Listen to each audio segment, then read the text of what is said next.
काम करते हैं तो एक उसका फ्रेमवर्क, स्टडी का फ्रेमवर्क तैयार होना चाहिए। एसएससी का गाइडलाइन के हम लोग करते भी, वो जो हमारा लेसन प्लान है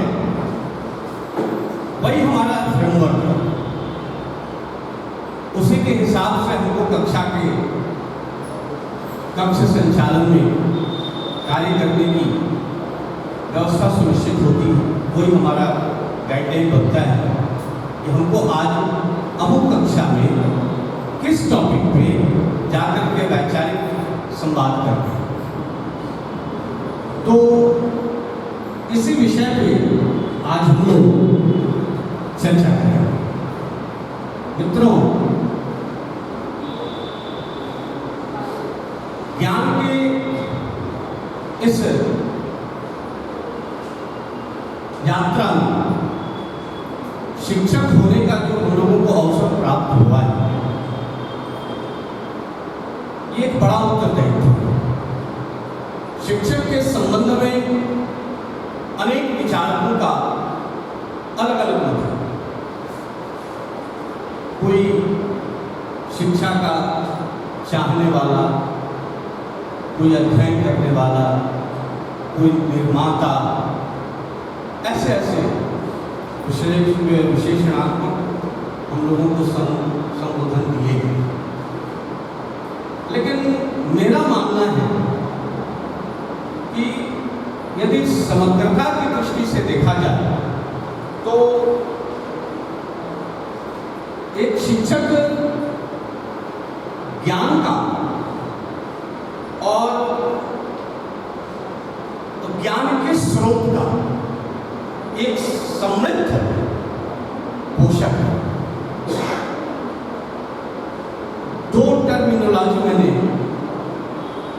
प्रयोग किया है, एक ज्ञान और दूसरा ज्ञान का स्रोत।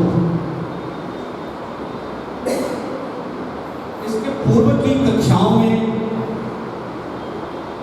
हमारे दोनों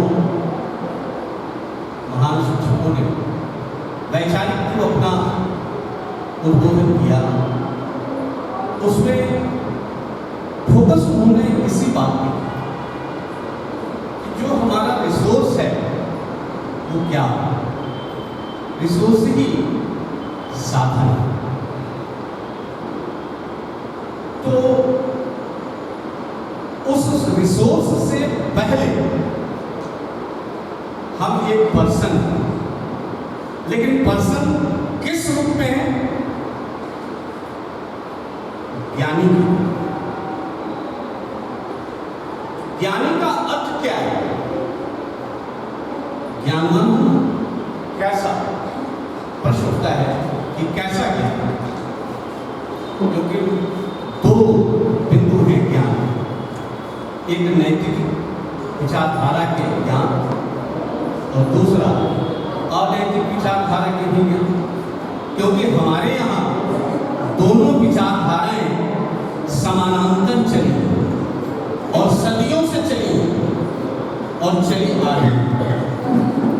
नैतिकता का संबंध सदैव वैचारिक दृष्टिकोण से अनैतिकता के साथ जुड़ा रहता है, क्योंकि यही संघर्ष का वो जगह है जहां से एक ज्ञानी का और एक अज्ञानी का वर्ग विभेद हो जाता है।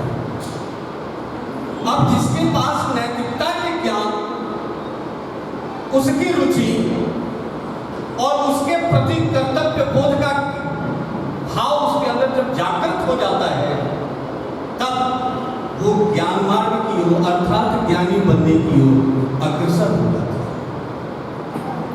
और इन सब कर्तव्यों के विरुद्ध होकर के जिसके अंदर आत्महितता की भावनाएं जागृत होती हैं, वो अज्ञानता के उस दलदल में, अंधकार में, वो उस पथ का अनुगामी बन जाता है। अर्थात अंततो गत्वा वो समाज का एक अज्ञानी व्यक्ति के रूप में स्थापित हो। यह ज्ञान स्लोगन की विचारधारा को प्रभावित भी करती है। हमारी नैतिकता क्या केवल एकमात्र विषयिक ज्ञान को प्राप्त कर लेने मात्र से क्या संभव हो पाएगा? मेरा प्रश्न यहाँ है, क्योंकि जिस बात की चर्चा चल रही है कि लर्निंग स्टैंडर्ड का फ्रेमवर्क हम कैसे बनाएं, क्या केवल टॉपिक की विचारधाराओं का हमने उसमें एनालिसिस कर दिया, कंटेंट के उसमें हमने केवल चैप्टराइजेशन का हमने उसमें लिख दिया, उसका वर्णन कर दिया, केवल क्या इतने मात्र से क्या हम अपने नौनिहालों को क्या अथवा हमारे समाज के और हमारे राष्ट्र के भविष्य के वो जो निर्माता बनेंगे वो उनके ज्ञान के समृद्ध क्या पूर्ण होंगे? यहां से विश्लेषण का आधार प्रारंभ होता है और यही विश्लेषण का आधार इसके अलग अलग स्तरों का निर्माण करता है।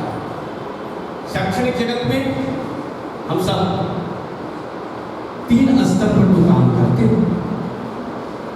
एक हमारा पीआरटी का ग्रुप जो हमारे प्राइमरी छोटे छोटे नौनिहालों को निर्मित करता है, गढ़ता है। दूसरा पीटीटी, जिसको आप पीजीटी के रूप में कहते हैं, जो बेसिक कक्षा 8 तक के विद्यार्थियों का वर्क कर संचालित, और उसके बाद पीजीटी। ये बिल्कुल क्लासिफिकेशन स्पष्ट बताता है कि हमारे ज्ञानात्मक भाग भी 3 रूपों में विभाजित है और बिल्कुल इतना सुंदर इसका विश्लेषण भी है कि जब आप बीएड जो किए होंगे या डीएलएड जिन्होंने किया होगा उन कक्षाओं में इसकी बड़ी सुंदर व्याख्या की गई है और कराई गई, आपने सीखा होगा। और मैं दावे के साथ कह सकता हूं कि एक पीजीटी का व्यक्ति पीआरटी के बच्चों को नहीं संभाल सकता। तो ये जो स्टैंडर्ड जो क्लासिफाइड किया गया है, इसका क्या कारण और क्यों किया गया, और यही हमारे उस स्टैंडर्ड को दर्शाता है। इसी स्टैंडर्ड के हिसाब से हमारा जो है लर्निंग का फ्रेमवर्क होना चाहिए।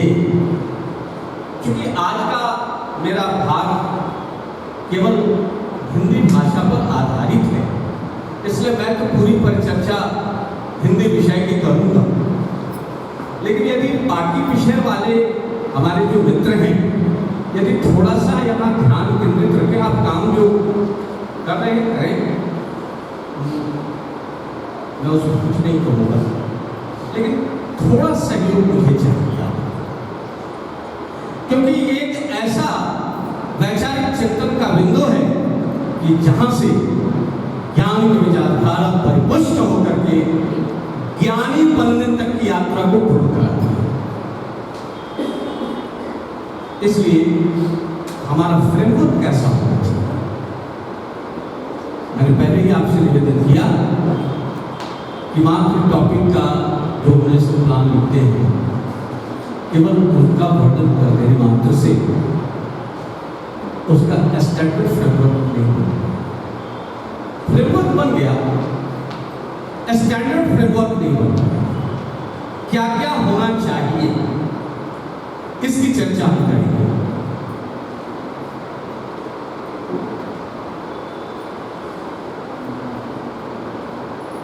अब कुछ दस्तावेज आपके सामने मैं प्रस्तुत करने जा रहा हूं। क्योंकि मेरा क्षेत्र पीजीटी का है, तो मैंने क्लास 9-10 का एक फ्रेमवर्क बनाने का प्रयास किया है और इसमें हमारा 2 ग्रुप, एक लैंग्वेज का ए ग्रुप और एक लैंग्वेज का बी ग्रुप। तो यहाँ जो आपको चित्र दिख रहा है वो ग्रुप बी था। जैसे हमारे यहाँ ग्रुप ए पे क्षितिज और भूमिका है, वैसे ही ग्रुप बी में संचयन है। तो उसके भाग का यहाँ है। पाठ्य पुस्तकों को फ्रेमवर्क करने के क्रम में जो हम लेसन प्लान बनाते हैं, तो हम लोग कोई ना कोई टॉपिक चूज करते हैं। टॉपिक चूज करने के बाद जब कंटेंट में लिखते हैं तो जरा हमारा काम यहीं पे गौर करने की होती है। आप सब लोगों ने मुंशी प्रेमचंद की एक कथा तो पढ़ी ही होगी,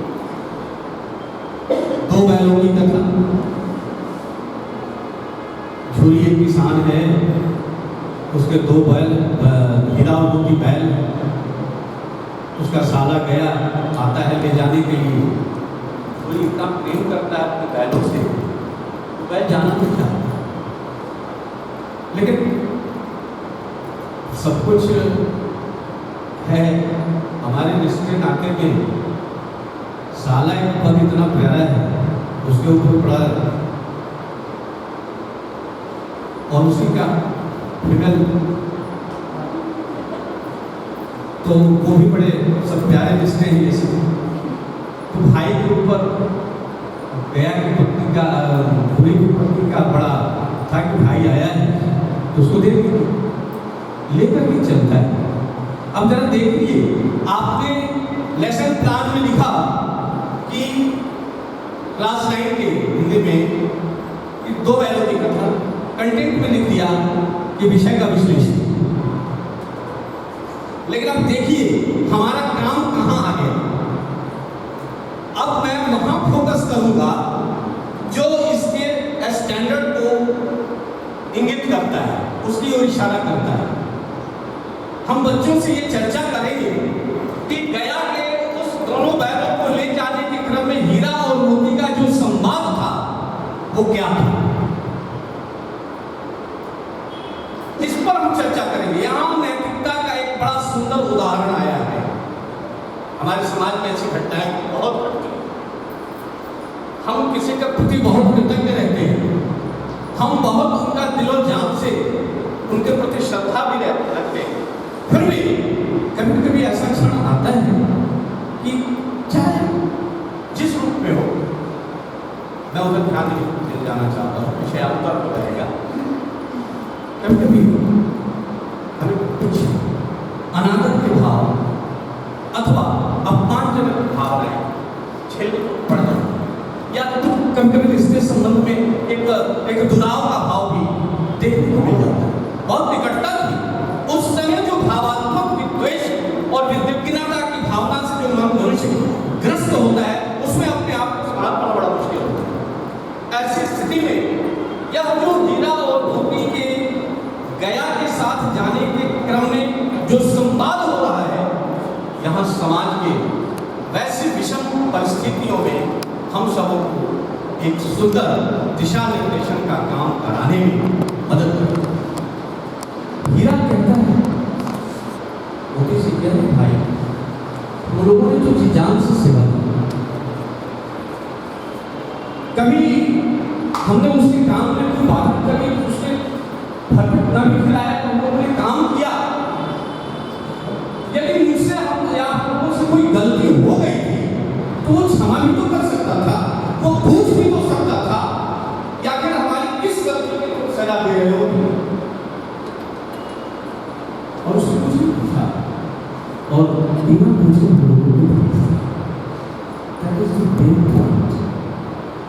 ये चीजों के ऊपर और मुझे लगता है कि चाहे विज्ञान के अध्याय हो, चाहे सामाजिक विज्ञान के अध्याय हो, लिटरेचर तो खैर इसका भंडार ही भावात्मक तो उसको है। प्रोज में कुछ ऐसे लाइन्स आते हैं जिनका बड़ा अपूर्ण अर्थ होता है। तो इस आधार पे हम सामाजिक या सामाजिकता के भावों को, या हमारे समाज में आज जो जुड़ाव की भावनाएं प्रकट हो रही है या वो पनपड़ रही है, उसको कैसे करेंगे। आज एकात्मकता की भावना, भेदभाव, विघटन, अलगाव, हिंसा, ये सब तो दिख रहे हैं। द्वेष, ईर्ष्या, इनका बढ़ावा होगा। तो उन अध्यायों के साथ हमारा फ्रेमवर्क बनना चाहिए। यह मैंने कुछ उन संदर्भों का जिक्र किया है। पाठ के विश्लेषण के क्रम में हमारा ध्यान कहां होना चाहिए, इसमें गौर करने की बात है कि जब हम लर्निंग स्टैंडर्ड फ्रेमवर्क बना रहे हैं तो उनमें किन किन चीजों का ध्यान आवश्यक है। यहां आप देख रहे होंगे स्क्रीन पे 9 पॉइंट्स हैं। इन 9 पॉइंट्स को हम लोग 2 भागों में बांटेंगे, एक सृजनात्मकता का और दूसरा आकलन।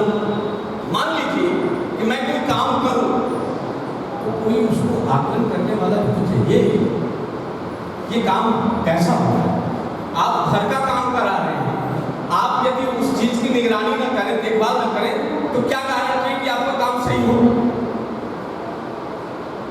तो जब एक सामान्य से घर के निर्माण के प्रति हमारी सजगता रह सकती है, तो क्या हम अपने भविष्य के उन नौनिहालों को, जो हमारे राष्ट्र के नायक हैं, हमारे राष्ट्र के भविष्य हैं, उनके निर्माण में कोताही क्यों?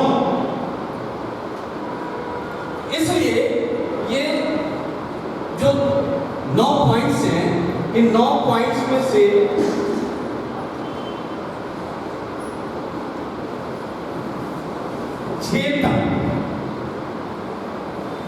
6 तक को हम लोग सृजनात्मकता में डालें। और ये जो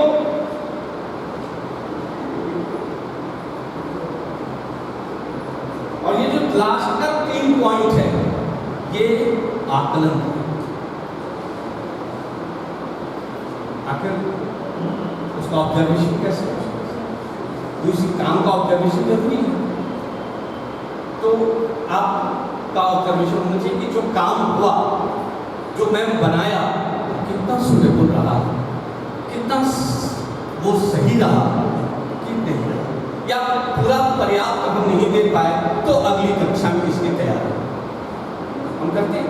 हम लेसन प्लान लिखते हैं और फिर इसको हम आगे की कक्षा में, आज पूरा मैंने नहीं पढ़ाया, तो क्या करते हैं, तो पिट गया, हम उसको दोबारा फिर उसको लिखते हैं। लेकिन उसे लिखने के क्रम में जो चाहिए, वो हमको क्या क्या चाहिए, आइए इन पॉइंट्स को थोड़ा सा ध्यान आपकी ओर चलते हैं। थोड़ा सा, क्योंकि बड़ा लंबा जिसका फ्रेमवर्क है, इसे थोड़े थोड़े भाग में मैं कोशिश करूंगा कि मुख्य रूप से इसको स्पष्ट करने का कोशिश करूंगा। पहला है, जो हम चैप्टर पढ़ाएंगे उस चैप्टर का नेचर क्या है, विषय की प्रकृति। और सचमुच जिस शिक्षक ने, मैं शिक्षक नहीं शब्द कहूंगा, अपना ज्ञानी कहूंगा, ज्ञानी मतलब आप सब, आपने यदि विषय की प्रकृति को अपने स्वयं समझ लिया, तो आप एक स्टैंडर्ड फ्रेमवर्क बनाने की कोशिश। इसलिए सबसे पहला काम है उस फ्रेमवर्क को करने के लिए कि हम उस विषय की प्रकृति को समझें। हमको क्या जाकर के रिप्रेजेंट करना है, क्योंकि आप एक चीज उठाए, वो विषय उठाया, आपने वो चैप्टर पकड़ा है, उस चैप्टर को जाकर के आप वहां एक्सप्लेन करेंगे। That is your first. Second, आप ज्ञानात्मक, जिसको सृजनात्मक कहें, उस सृजनात्मकता के स्रोत आप, और उस स्रोत का पहला काम है कि विषय की प्रकृति को स्वयं रियलाइज करना, महसूस करना कि आप जो कहने जा रहे हैं वो आज के परिवेश के हिसाब से, जैसा सब कहते थे, अपडेट होगा।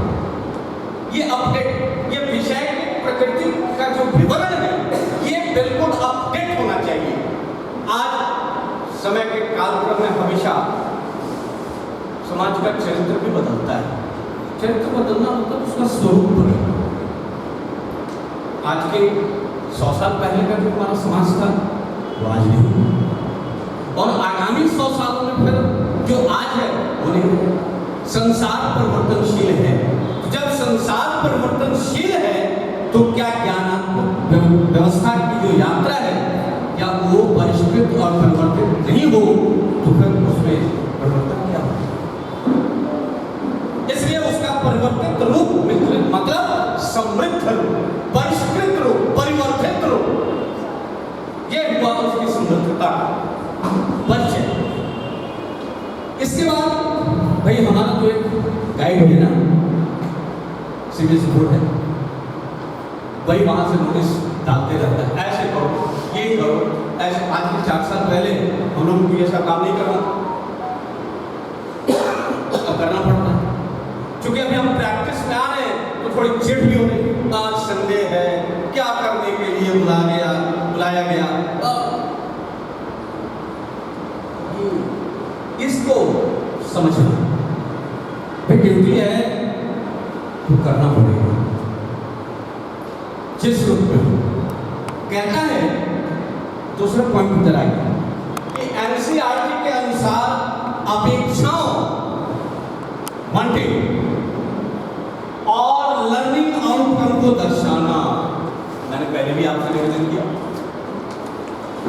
हमारे समाज में, हमारे राष्ट्रीय स्तर पर भी हो सकता है, अंतर्राष्ट्रीय स्तर पर भी होता है, बहुत सारी ज्वलंत समस्याएं प्रकट होती हैं। अभी हम लोग सेकंड सेशन समाप्त हुआ था तो नीचे उतरने के क्रम में विशाल सर से चर्चा हुई।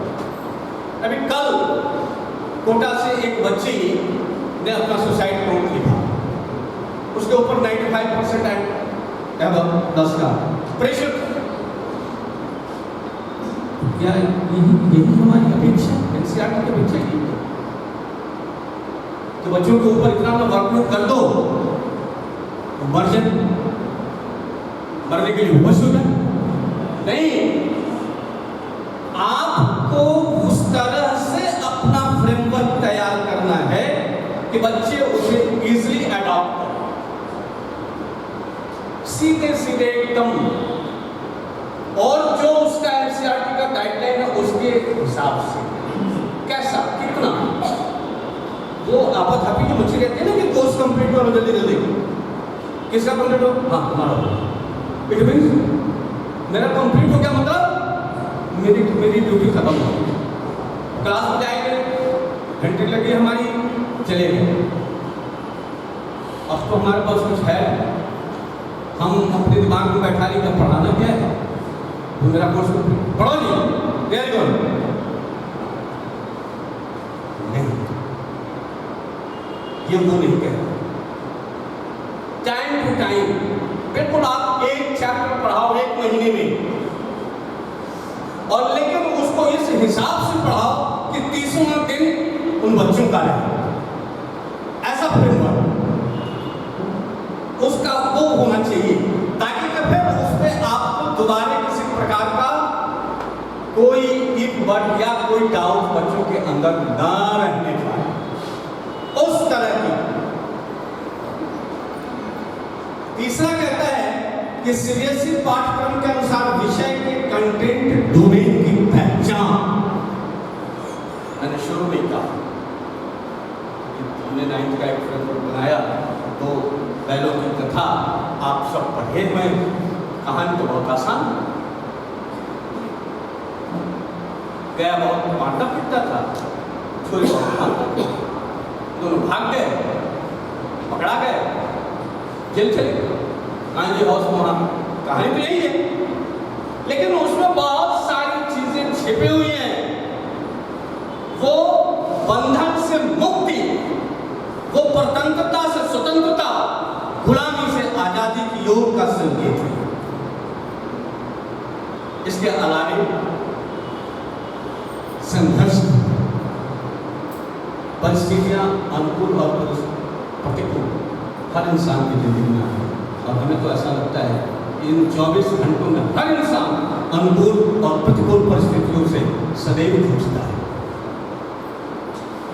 एवरी डे कोई ऐसा इंसान नहीं होगा, चाहे वो चिंतन से जूझे, क्रियात्मक कर सकते हैं, चाहे वो कैसे जूझे।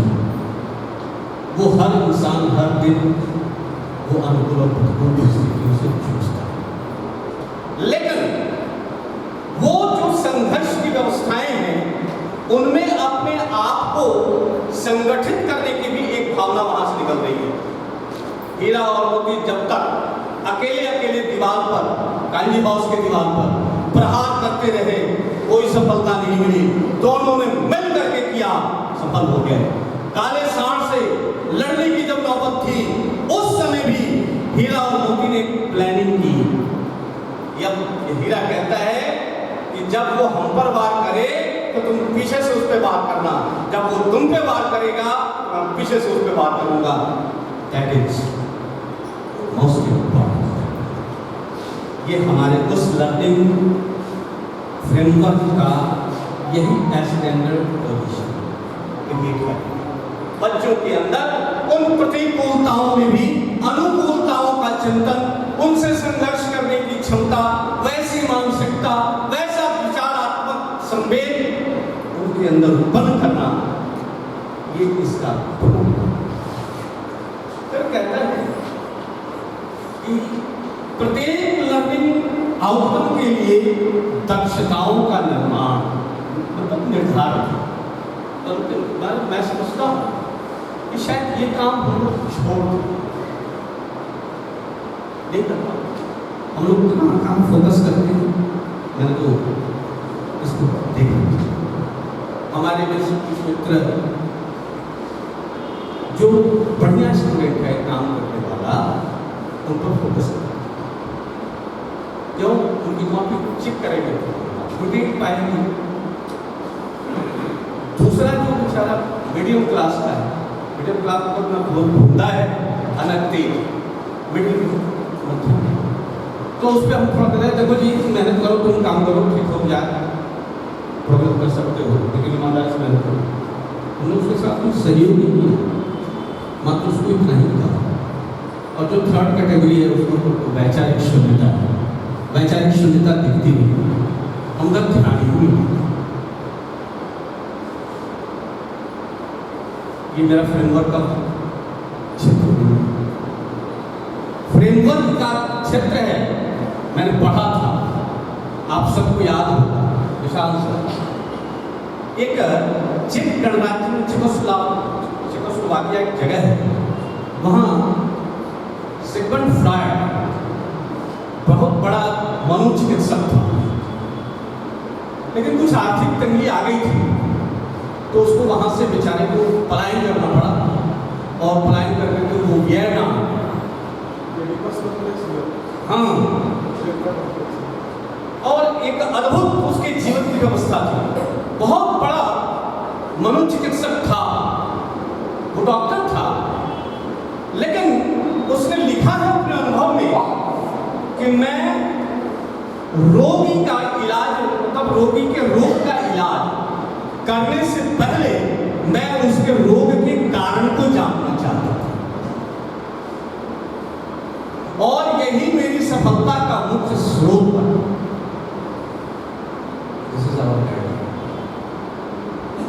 ये हमारे लिए बहुत सुंदर गाइडलाइन। हम जब तक किसी भी प्रकार की समस्या, अर्थात वो जो व्यक्ति है जो सबसे बिल्कुल अंतिम पायदान का है, मतलब सबसे भूंदा, सबसे डल है, हम जब तक उसको अपने माइंड में, या हमारा जो लर्निंग आउटकम है, या जो हमारा जो फ्रेमिंग है, उसके दिमाग को रख करके हम यदि नहीं बना रहे हैं, या हमारा जो लेक्चर डिलीवर है वो हम उसके स्टैंडर्ड को देख करके, मेंटल स्टैंडर्ड देख करके नहीं करते हैं, तो आप, क्योंकि जो हमारे बच्चे बढ़िया हैं वो तो तुरंत उसको समझ लेंगे, मिडिल वाले भी समझ ही लेंगे, और लो स्टैंडर्ड वाले के लायक हमने फ्रेमवर्क किया है, मेरा लेक्चर उसी पर आधारित है, तो निश्चित है तो उसमें भी गुणात्मक सुधार हो जाएगा, निश्चित होगा। प्रयोग के रूप में मैंने करके देखा है और मुझे सुनता है। एक और दूसरा उदाहरण, मिस्त्री को देखा हो तो चापाकल बोरिंग करते हैं, वो तब तक बोरिंग करना नहीं छोड़ता है जब तक उसको पानी का लेयर न मिले। क्या बीच में काम छोड़ देगा तो आप उसको पैसा देंगे? तो इतना ही हुआ, इतना से ज्यादा नहीं करेंगे। हम लोग भी उसी वर्कर की तरह हैं। बच्चे का जो मेंटल लेवल है वो वाटर का लेवल है। हमारा प्रयास तब तक होना चाहिए जब तक उसके लेवल पकड़ लो, और जिस दिन आप उसके लेवल को पकड़ लिए वो हर बात, हर आदेश, हर काम वो आपकी करेगा और निश्चित करेंगे। उदाहरण के तौर पर आप सभी लोग तो क्लास 8 में जाते हैं, एक विद्यार्थी करण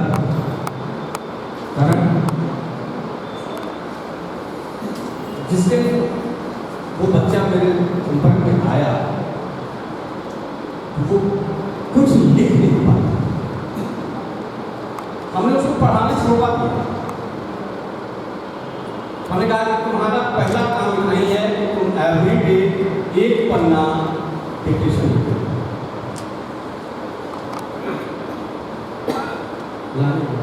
फिर मैंने कहा कि हर 2 शब्दों से तुम दो वर्णों से तुम एक पन्ना शब्द अपना।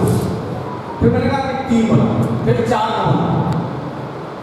बना, तुम बना। अब मात्रा से करो, अब आप लगा कर बनाओ, फिर छोटी वाली लगा कर बनाओ, बड़ी वाली लगा कर बनाओ। हमको आप मानिएगा, हमको तकरीबन 2 घंटा उसको काम के लिए काफी है उसको। और आज वो बच्चा, मैं जब बोलता हूँ लिखे। तो ये वो जो स्टैंडर्ड है जहां से उसकी लेवल उठने ही नहीं है, हमको वो लेवल पकड़ने की जरूरत है। हमारा श्रम वहां तक केंद्रित होना चाहिए। हम जब तक वो नहीं दिमाग में बैठाएंगे, हम वो स्टैंडर्ड फिल्म, हम बस केवल तुरंत पूरा करेंगे और कुछ नहीं। हमारी यात्रा वो नहीं है। हमारी यात्रा, मैंने कहा कि सृजनात्मकता है, सृजन अर्थात निर्माणात्मक। ये पूरी यात्रा, यहां तक पूरी यात्रा है। फिर विषय का लर्निंग आउटकम हो गई, विषय विशिष्ट संज्ञानात्मक स्तरों को परिभाषित करना, ये इसकी पूरी यात्रा है। यहां तक की यात्रा है सृजनात्मकता, और अंतिम का जो 3 है यात्रा का पॉइंट, ये हमारा आकलन का है। अब आपने जो इतना काम किया उसको आप परखिएगा कि नहीं परखिए, और जब तक आप परखिएगा नहीं तब तक आप आगे का फ्रेमवर्क कैसे बने, नहीं बन पाएगा। और बनेगा तो हम उसके साथ या तो खिलवाड़ कर रहे हैं, मजाक नहीं हो पाएगा। उसमें पहला कहता है कि शैक्षणिक प्रक्रियाओं के सैंपल और आकलन रणनीतियों का निर्धारण। अब तो हमारे पास ये जो बाबा है ना, ये बड़े मशहूर बाबा, इनके पास क्या हर यही है कि हम इसका सदुपयोग कर रहे हैं कि दुरुपयोग, इसके ऊपर निर्भर है। क्योंकि सृजनात्मक व्यवस्थाएं भी हैं इसमें, और विनाशात्मक सीधे वो हमारे चरित्र के भ्रष्टता के स्रोत की एक है। अब हमारे ऊपर निर्भर है कि हमारे झुकाव की तरफ क्यों हम एक स्पेशल कैटेगरी में आते हैं, ज्ञानी वाले। अभी मैंने ज्ञान के स्रोत पर विश्लेषण नहीं किया। हमारी अभी यात्रा उसी पे है कि हम ज्ञानी हैं कि नहीं, ये आत्मविवेचन करते चल रहा है। ये आत्मविवेचन करते चल रहा है। क्यों? क्योंकि अब हम आकलन पे आ गया। कह रहा है तो बहुत सारे सैंपल्स हैं, उनको आप टाइम टू टाइम देख सीबीएसई उपलब्ध कराते रहते हैं, और वो प्राइमरी से लेकर के हायर तक सबका है। ऐसा नहीं है कि केवल वो हायर के लिए, वो सब की कैटेगरी उसमें बनी हुई है और सबका उसमें सैंपल उपलब्ध है। बहुत सारा काम उसमें उपलब्ध है,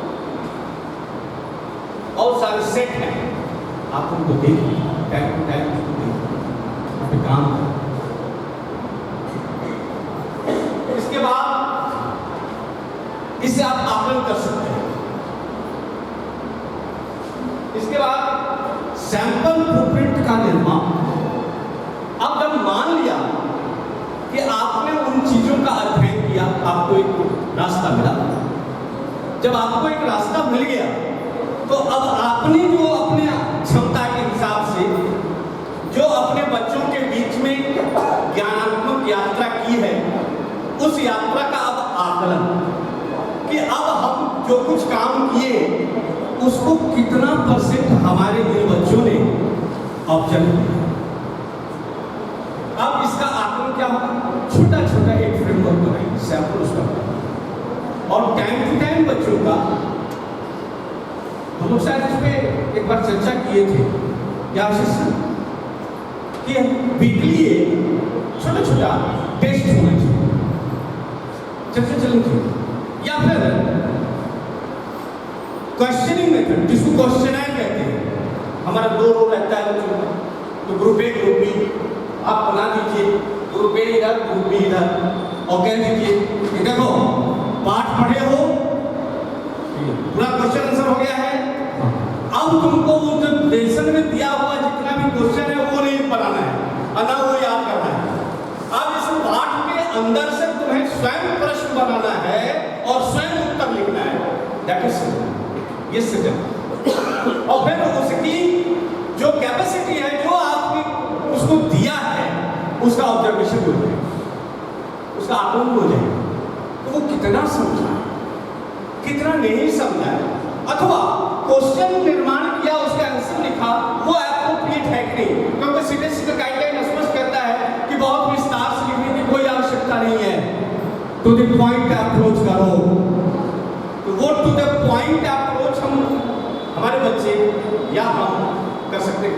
मैं अपने पर भी कह रहा हूँ, मतलब हम सब, क्योंकि हम लोग भी जब बच्चों से काम कराने जा रहे हैं तो फ्रेमवर्क करने का मतलब ये हुआ, ये इस बार आपको मिलेगा, ये तय हो चुका है मीटिंग में कि हम जब जाएंगे क्लास में, उसके पहले उस लेसन का जो भी एक्सरसाइज है उसकी एक कॉपी में उसका आंसर कंप्लीट करेंगे। जो सबसे इजीएस्ट जो भी बन सकता है उसके हिसाब से, क्योंकि बच्चे आसानी से समझ जाए, बहुत कठिन शब्दावलियों का प्रयोग या जो हूबहू पॉइंट दिए गए हैं किताब में उसको जो करते हो लेना, ये सिस्टम नहीं होना चाहिए। इसीलिए इसका कारण क्या हो रहा है, बच्चे समझ नहीं पाते। ये दोष है हमारे फ्रेमवर्क का दोष है, हम नहीं कर पा रहे। इसलिए उसका जो सरल से सरलतम तरीका है आंसरिंग का, वो आंसर लिखिए, और उसके विषय विशेषज्ञ हैं वो उसको आपको गाइड कर देंगे कि हाँ ये ठीक है, बहुत अच्छा बना है, इसलिए ये थोड़ा सा संशोधन हो जाए, ये ऐसे और अच्छा हो जाएगा, ये क्या देता है। और वो एक बार कंप्लीट हो जाएगा तो आप जब क्लास में जाएंगे तो सबसे पहला फायदा तो आपको होगा कि आपकी शुद्धि अशुद्धि का खत्म हो जाएगी समस्या। कोई आंसर लिखवाया गया, कोई कॉपी में चेक हुआ, ये गलत है, यस वेरी गुड, कौन लिखवाया, मैंने, कौन लिखवाया, सर ने लिखवाया, ये दोष आ जाता है। क्योंकि कोई आज तक कोई इंसान ऐसा नहीं है, वो गांधी होना बड़ा मुश्किल है कि ये कोई कहे कि ये गलती नहीं है। हर इंसान अपनी गलती को दूसरे पर थोपता है। ये इसकी प्रवृत्ति और प्रकृति है।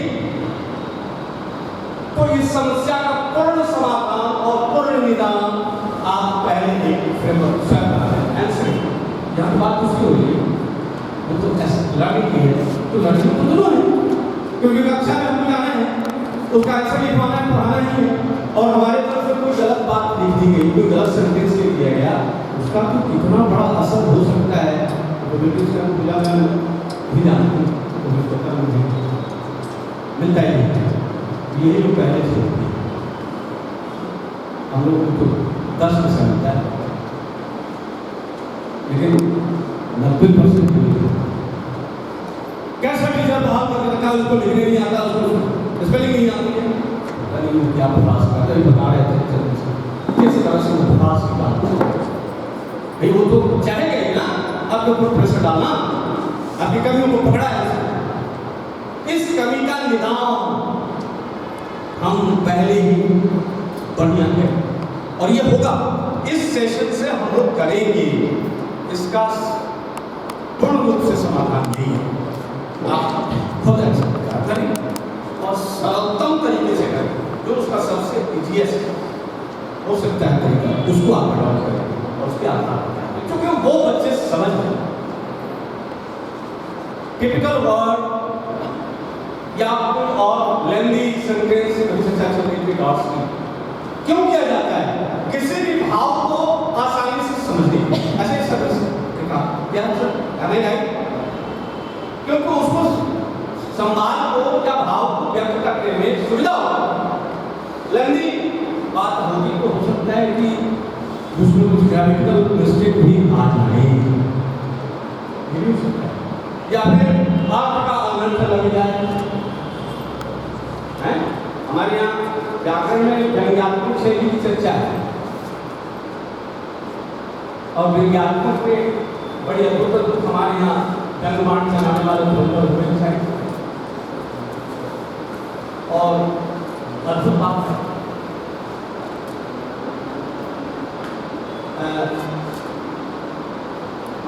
एक पंक्ति में कहते हैं, अब इसका कई अर्थ लग सकता है, और आप लोगों को सेशन के अंत में मैं पूछूंगा,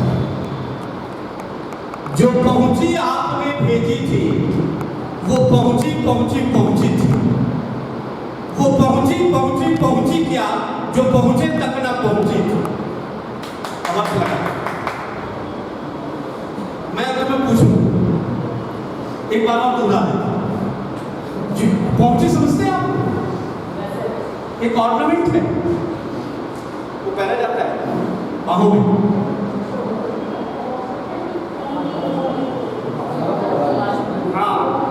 बाहों में पहना जाता है। जो पहुंची आपने भेजी थी, पत्नी अपने पति को सुंगात भेजी, जो पहुंची आपने भेजी थी, वो पहुंचे तक, वो पहुंची पहुंची पहुंची थी। अद्भुत, थोड़ा संगीत करा देते हैं इसमें। वो पहुंची पहुंची पहुंची क्या, जो पहुंचे तक ना पहुंची थी।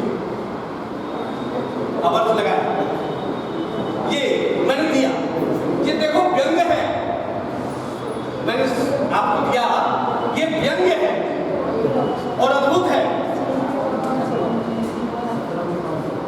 तो वो हम लोगों को फ्रेमवर्क बनाने के क्रम में सैंपल का प्रिंट बनाना और उसके हिसाब से उसका आंसर भी बनाकर पहले से रेडी कर लेना, और हम जाकर के तब हम प्रेजेंट करेंगे, और जब प्रेजेंट करेंगे हमको लगता है कि उसका सकारात्मक असर और उस फ्रेमिंग का अंतिम रूप है कि सैंपल प्रश्नों का निर्माण और अंतिम, ये भी गाइडलाइन में मालूम है, ये गाइडलाइन में मालूम है कि 1 नंबर का इतना सवाल, 2 नंबर का इतना सवाल, अभी बड़ी समस्या आई थी फाइनल एग्जाम होने के पहले, तो ये अपडेट होते रहता है।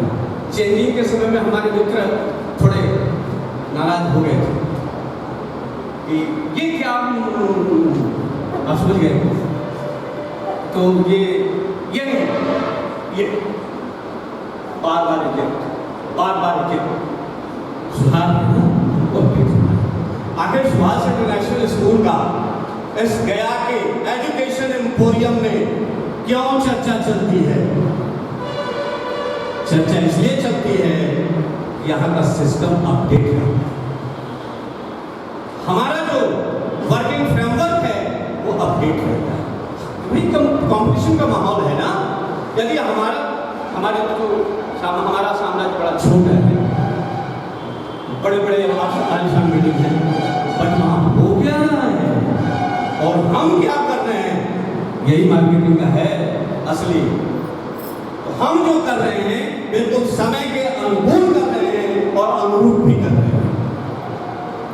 इसलिए चर्चा में तो हमारे मित्रों के साथ भी तो हमारी आकांक्षा बढ़ेगी ना, वो भी अपडेट हो।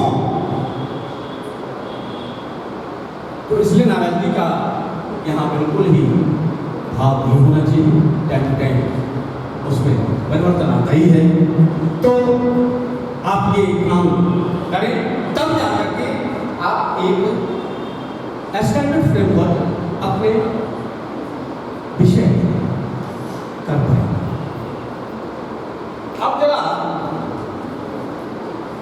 अब उसके क्या क्या आधार है, उसके बेस क्या है, कैसे करना चाहिए।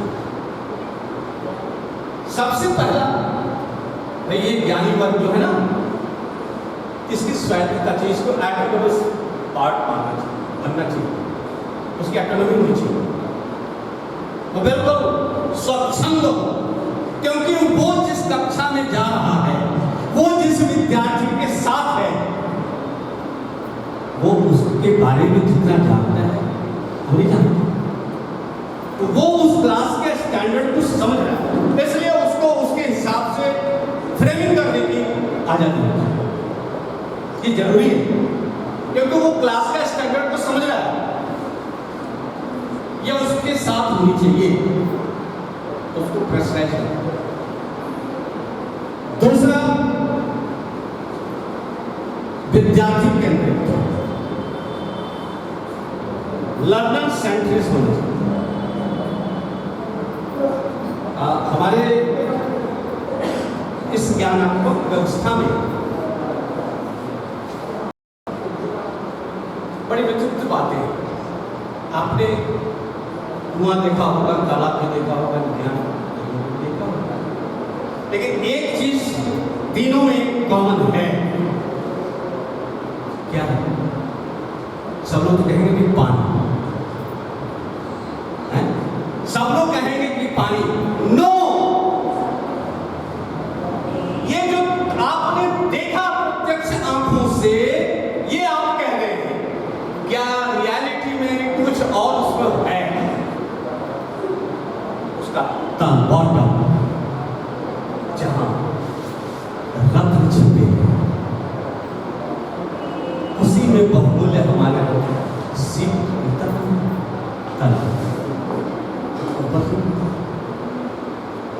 तो वो ये बतलाता क्या है कि हमारी जो अनुभव की व्यवस्था है, उस विद्यार्थी के व्यवहारिकता का, उसकी कार्य व्यवस्था का, उसके चिंतन का, उसकी गहराई को देखें। जब तक आप इसको नहीं देखेंगे, तब तक विद्यार्थी केंद्रित काम हम नहीं कर पाएंगे, हम जनरलाइज करेंगे। अब उसमें जो वो मैंने 3 कैटेगरी बताई, एक्सीलेंट, मीडियम, बस ये जो तीनों ग्रुप है, इससे हमारा काम नहीं होगा यदि हम जनरलाइज करेंगे।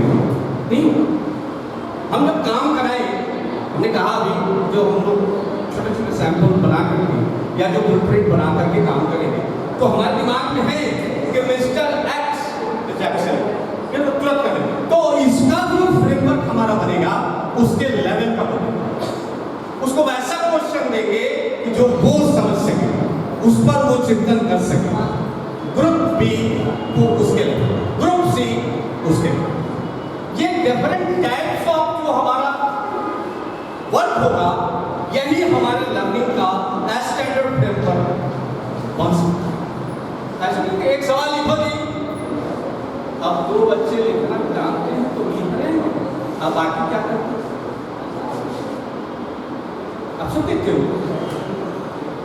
वो चाहता है कि क्योंकि वो आदत उसकी बनी हुई है, हमको इसी को चेंज करना है, वो स्वयं करे। तो 3 टाइप्स ऑफ हमारा जो ब्लूप्रिंट है वो बना चाहिए। और ये हुआ विद्यार्थी केंद्रित, क्योंकि विद्यार्थी के 3 उसका एक एक्सीलेंट मीडिया, और लास्ट में है उपलब्ध ज्ञान पर आधार। ये उपलब्ध ज्ञान क्या है? उपलब्ध ज्ञान क्या है? उपलब्ध ज्ञान है कि जो टॉपिक, मान लीजिए कि साइंस में आप लाइट पढ़ा है, तो जो उस चैप्टर में व्यवस्था दी गई है बस उतना ही। अब भाई क्लास 6 में जो लाइट पढ़ाया गया है, क्लास 10 में भी लाइट चैप्टर पढ़ रहा है, तो क्या जो 6 को पढ़ाया जाना है वो 10 का लेक्चर दे दें, और जो 10 में जाकर पढ़ाना है वो 6 के स्टैंडर्ड का लेक्चर दे दें, तो क्या हमारा काम होगा? इसलिए कहता है कि वो जो हमारे वो सब साधन है जो हमको बांध दिया गया ना, चैप्टर में बांधा गया, और चैप्टर का जो हमारा आउटपुट है और जो उसका इनपुट है, दोनों को आधार बना करके फ्रेमवर्क ये ही उसका सही है। तो ये 3 इसके ये हुए। इसके बाद अब थोड़ी सी चर्चा आई है। चर्चा ये है कि विषय की जो प्रकृति आई थी, इसको मैंने थोड़ा विस्तार आपके सामने चर्चा कर दिया है। तो इसमें एक विशेष बात, जो पहला पॉइंट है कि मानव विकास में भाषा की भूमिका। बंद करते हैं।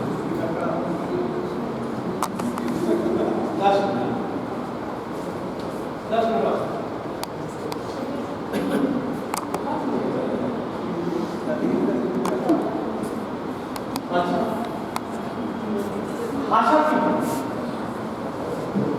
हम लोग भाषा के बारे में यही पढ़े, व्याकरण कि हमारे ज्ञान के आदान प्रदान का एक साधन है, नहीं पढ़ते।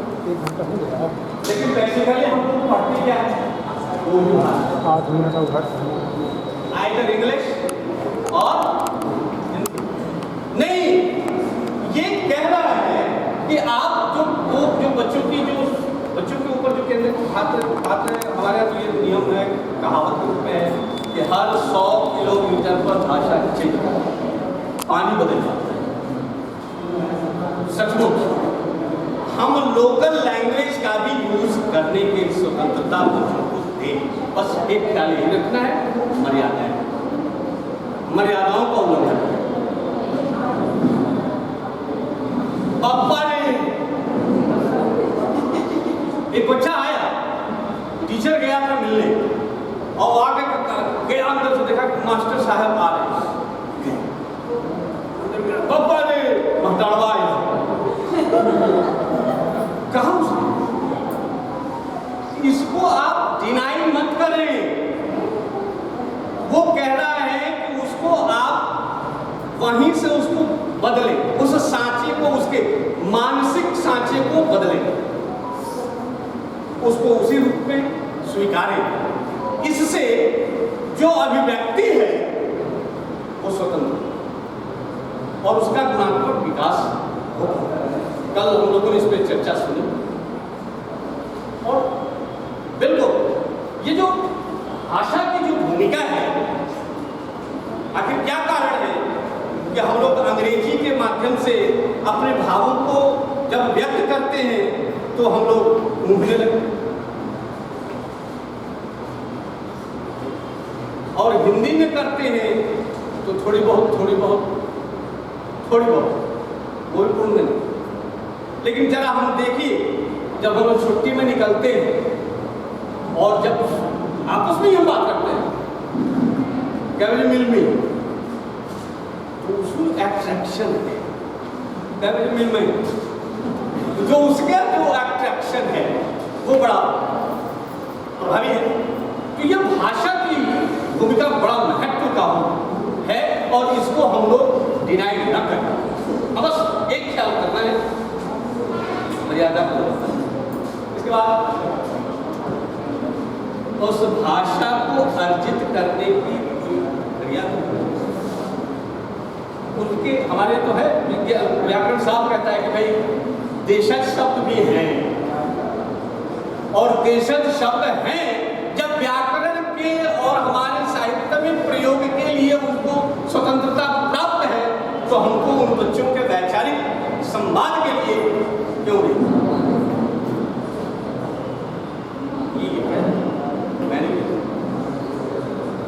इस आधार पे हमारा ध्यान होना चाहिए और फिर इसके लिए भाषा शिक्षण हमारा संतुष्ट होकर के काम कर सकता है। और एक अद्भुत बात, एक बार चर्चा में बात आई थी कि मनुष्य जब विपत्ति के समय में हो, मनुष्य जब अकेला हो अथवा मनुष्य किसी अचानक की किसी घटना से ग्रस्त हो, उस समय उसकी जो मातृभाषा है वही प्रकट होती है और उस मातृभाषा से उस व्यक्ति के व्यक्तित्व, उस व्यक्ति के गुणात्मक चरित्र, इन सब का आकलन किया जा सकता है। ये भाषा वैज्ञानिकों का मैं संदर्भ दे रहा हूं, किया जा सकता है। इसलिए टाइम टू टाइम हमको किसी दूसरे भाषा को सीखने की व्यवस्था में कोई कोताही नहीं करनी चाहिए। भाषा का ज्ञान हो, भाई ज्ञान हमारा संपुष्ट होगा, समृद्ध होगा तो फायदा तो नहीं होगा, इसमें हर्जा क्या है? इसलिए भाषा का ज्ञान अवश्य। और जहां तक हो, हम लोगों ने पढ़ा विद्यार्थी थे तो उनका कि ईश्वर चंद्र विद्यासागर को 22 भाषा का ज्ञान, हमारे राहुल सांकृत्यायन साहब, राहुल सांकृत्यायन को भी कम से कम 36 भाषाओं का ज्ञान, 26 भाषा। अब जरा सुनिए, ये भाषा का ज्ञान आवश्यक है क्योंकि इससे मनोभावों को या विचारों को व्यक्त करने में जितनी सुविधा प्राप्त होती है वो हम दूसरे भाषा के ज्ञान में या उसके बंधन में बंद करके नहीं अभिव्यक्त कर सकते। पाठ्यक्रम का ये थोड़ा सा रूप है, ये एनसीईआरटी के हिसाब से उसका जो ट्रेनिंग करने का वो पार्टवाइज है वो सब दिया हुआ है। हाँ, अब हमारी बात आई कि ये जो विषय आधारित जो हमारे पाठ्यक्रम के जो फ्रेमिंग है, उन फ्रेमिंग के लिए ये कंसेप्ट कंटेंट है कि इसमें पहला श्रवण और वाचन, इन दोनों का कार्य उसमें सम्मिलित हो, फिर रीडिंग, फिर राइटिंग और अंत में है भाषिक संरचना, लैंग्वेज में शब्द निर्माण की कला, फिर तदुपरांत वाक्य निर्माण की कला का सृजन, उसका निर्माण। क्यों? क्योंकि जब तक शब्द का ज्ञान नहीं होगा, शब्द का भंडार नहीं होगा, वाक्य की संरचना में वह व्यक्ति कभी भी दक्ष नहीं हो सकता है, कभी नहीं, क्योंकि शब्द भंडार ही वाक्य के लिए आवश्यक अंग माने गए हैं और एक सुंदर वाक्य अच्छे शब्द के चयन बनाने संभव है।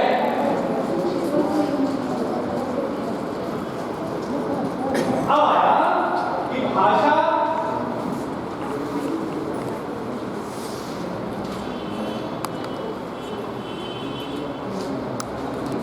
रचनात्मकता, उसी रचनात्मकता का भाषा उसमें आया है कि चयन और पुनर्स्मृति, फिर है एकीकरण और विवेचन, विश्लेषण और मूल्यांकन और अंत में है उसका क्रिएशन, सृजन।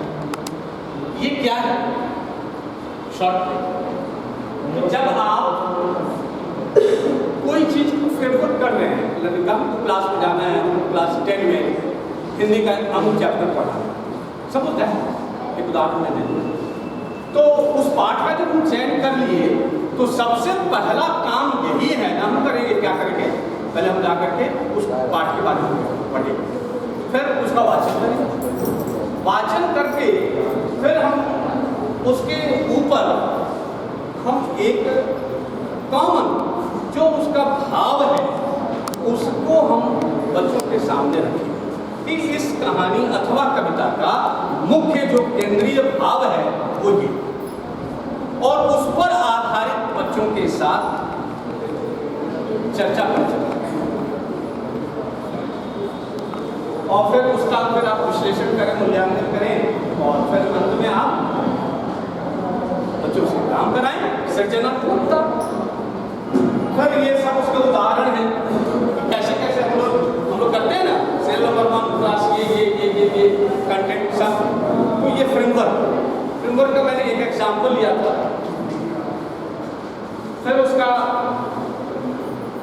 ये लर्निंग का आउटकम है, क्या मैंने उसका निकाला वो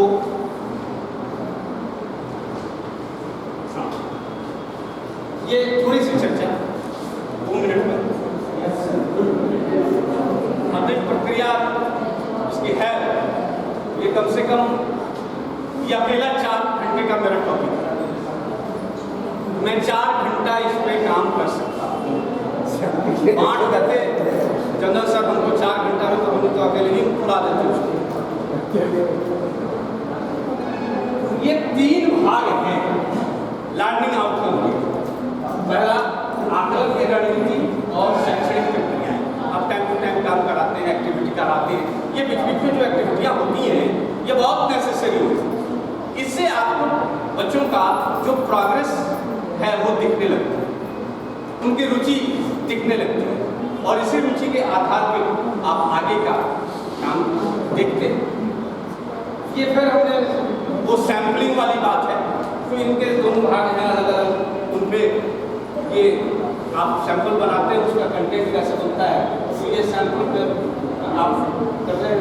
तो वो आप जब आकलन करते हैं तो उस आकलन के क्रम में आपकी यात्रा जिस कक्षा में आप जाते हैं या करते हैं, वहां से पाठ के अनुसार उसके लर्निंग आउटकम के ट्रेनिंग के आधार पर आप कुछ फिक्स चयनित जो आपके भाग होते हैं उसी के आधार पर आप काम करते हैं और करना भी चाहिए।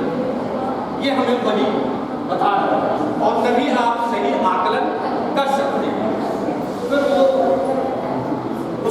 उसका क्या गुणात्मक रूप है, उसकी सृजनात्मकता क्या है, आकलन के रूप कैसे होने चाहिए, ये उसके ऊपर किया हुआ। ये सब प्रक्रिया और आकलन उसका फ्रेमिंग है, एग्जाम्पल दो। और ये उसका हमने हम लोगों का जो लेसन प्लान का फ्रेमिंग होता है ना, उसका ये